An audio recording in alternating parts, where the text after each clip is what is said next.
நீங்க என்னைக்காவது யோசிச்சு பார்த்திருக்கீங்களா?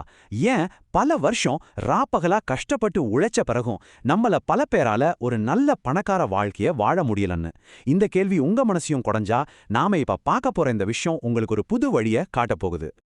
வாங்க இத பத்தி கொஞ்சம் ஓப்பனா பேசுவோமா? பணக்காரர் ஆகணும்னு யாருக்கு தாங்க ஆசை இல்ல? ஆனா நிஜம் என்ன? நம்மள பெரும்பாலானவங்க மாசம் மாசம் வர சம்பளத்தை வச்சு இஎம்ஐ கட்டுறதுக்கே திணறிட்டு இருக்கோம். இதுக்கு நம்ம அதிர்ஷ்டம் சரியில்லையா? இல்ல பணக்காரங்களுக்கு மட்டும் தெரிஞ்ச ஏதோ ஒரு பெரிய ரகசியம் இருக்கா? சரி, இந்த கேள்விக்கு பதில் எங்க இருக்குன்னு தேடுறதுக்கு முன்னாடி நாம எல்லாரும் போயிட்டு இருக்கிற இந்த சம்பள வேலைங்கிற பாதைய கொஞ்சம் ஆழமா அலசி பார்ப்போம். இதுல நாம யாருமே பெருசா கவனிக்காத ஒரு முக்கியமான விஷயம் ஒளிஞ்சிருக்கு. வாங்க ஒரு சிம்பிளான கணக்குல இருந்து ஆரம்பிக்கலாம். உதாரணத்துக்கு, நீங்க மாசம் 25,000 ரூபாய், அதாவது 25,000 rupees சம்பாதிக்கிறீங்கன்னு வச்சுப்போம்.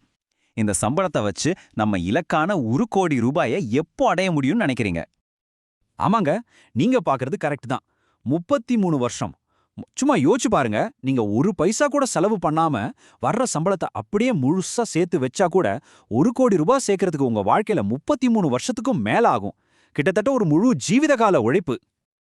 இங்க தான் அசல் ட்விஸ்டே இருக்கு. அந்த 33 வருஷ கணக்கு இருக்கு இல்லையா, அது ஒரு கற்பனை தான். ஏன்னா நிஜ வாழ்க்கையில நாம சம்பாதிக்கிற பணத்துல டாக்ஸ் கட்டணும், வீட்டு செலவு, பெட்ரோல் செலவுன்னு தினசரி செலவுகள் இருக்கு, வருஷா வருஷம் பொருளோட விலை ஏறிட்டே போற பணவீக்கம் இருக்கு. எல்லாத்துக்கும் மேல நாம செலவு பண்ற நம்ம விலை மதிக்க முடியாத நேரம், இதெல்லாம் சேர்த்தா நிஜமான கணக்கு எவ்வளோ பயங்கரமா இருக்கும். அப்போ என்னதான் பண்றது? இதுல இருந்து தப்பிக்க வழியே இல்லையா? கண்டிப்பா இருக்கு. இனிமே நாம பிரச்சனையில இருந்து தீர்வு பக்கம் போவோம். கோடீஸ்வரர்கள் நம்மள மாதிரி யோசிக்கிறது இல்ல, அவங்க யோசிக்கிற விதமே தனி. அந்த ரகசியத்தை தான் இப்ப நாம பார்க்க போறோம். இந்த ஒரு வரி தான் இந்த முழு வீடியோவோட மைய கருத்தே. பணக்காரங்க பணத்தை தேடி ஓடுறதில்ல, அவங்க பிரச்சனைகளை தேடி ஓடுறாங்க. ஏன்னா அவங்களுக்கு ஒரு விஷயம் நல்லா தெரியும், பிரச்சனைகளுக்கான தீர்வுல தான் உண்மையான செல்வம் ஒளிஞ்சிருக்கு. இந்த ஒரு சின்ன சிந்தனை மாற்றம் உங்க கண்ணை திறக்கிற மாதிரி இருந்தா, வழக்கமான பாதையை கேள்வி கேட்கிற இது மாதிரி பல யோசனைகளுக்கு எங்களோட சேனலுக்கு சப்ஸ்கிரைப் பண்ணிக்கோங்க. இதுக்கு ஒரு சூப்பர் உதாரணம் யாருன்னு பாத்தீங்கன்னா, அமேசான் நிறுவனர் ஜெஃப் பெசோஸ். மக்கள் ஒவ்வொரு பொருளுக்கும் கடைக்கு அலையாம வீட்ல இருந்தபடியே வசதியா ஷாப்பிங் பண்ணணும்னு நினைச்ச ஒரு பெரிய பிரச்சனைக்கு அவர் தீர்வு கொடுத்தாரு. கோடிக்கணக்கான மக்களோட பிரச்சனையை தீர்த்ததால இன்னைக்கு அவர் உலக பணக்காரர்கள்ல ஒருத்தரா இருக்காரு. அப்போ செல்வம்னா என்னங்கிற டெஃபினேஷனையே நாம மாத்தி யோசிக்கணும். செல்வங்கிறது வெறும் பணம் இல்ல, அது நீங்க சமூகத்தோட பிரச்சனைகளை தீர்க்கறதுக்காக உங்களுக்கு கிடைக்கிற ஒரு ரிவார்டு. உங்க பிரச்சனை எவ்வளோ பெருசோ உங்க ரிவார்டும் அவ்வளோ பெருசா இருக்கும். சரி, இந்த கோடீஸ்வரங்க மைண்ட் செட் எல்லாம் கேட்கறதுக்கு நல்லா இருக்கு. ஆனா இதை நம்ம வாழ்க்கையில எப்படி பயன்படுத்துறது? அதுக்கு நம்ம முதல்ல வேலைக்கும் தொழிலுக்கும் உள்ள அடிப்படையான வித்தியாசத்தை புரிஞ்சுக்கணும். சிம்பிளா சொல்லணும்னா, உங்க நேரத்தை பணத்துக்காக விற்கிறத நிறுத்திட்டு உங்களுக்காக வேலை செய்யற ஒரு சிஸ்டத்தை எப்படி உருவாக்குறதுன்னு பார்க்கலாம். இதை புரிஞ்சுக்க ஒரு ஜிம் ட்ரெய்னர் உதாரணத்தை எடுத்துப்போமே. அவர் 1 மணி நேரத்துக்கு ஒருத்தருக்கு பயிற்சி கொடுத்தா அவரோட வருமானம் அவரோட நேரத்தை பொறுத்து தான் இருக்கும். இது வேலை.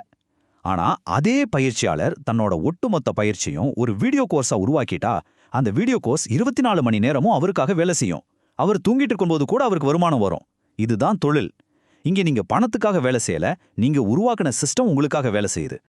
நம்மள பல பேர் சொல்ற சாக்கு இதுதான். என்கிட்ட முதலீடு பண்ண காசு இல்ல, எனக்கு டெக்னாலஜி தெரியாது அப்படின்னு.